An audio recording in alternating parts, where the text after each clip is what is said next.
Basically, during the last inspection, we found a deficiency in the wire rope. It had a couple of waves and a kink in the wire rope itself. So basically, per the manufacturer's criteria and ASME, we're going ahead and swapping it out.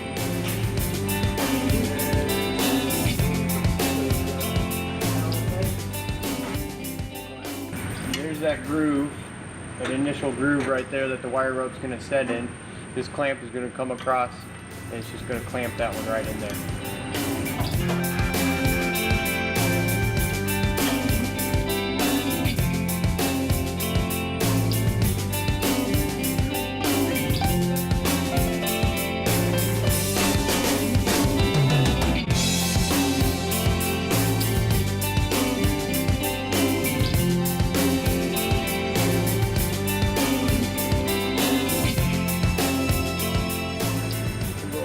That like this.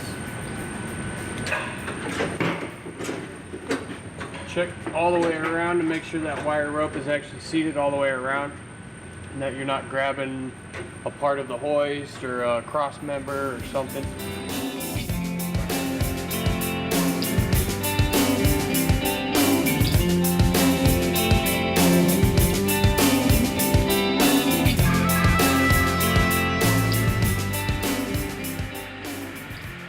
Hoosier Crane always, whenever we install new wire rope, we always put on some nice fresh spray-on molly chain lubricant. Treat the wire rope real nice.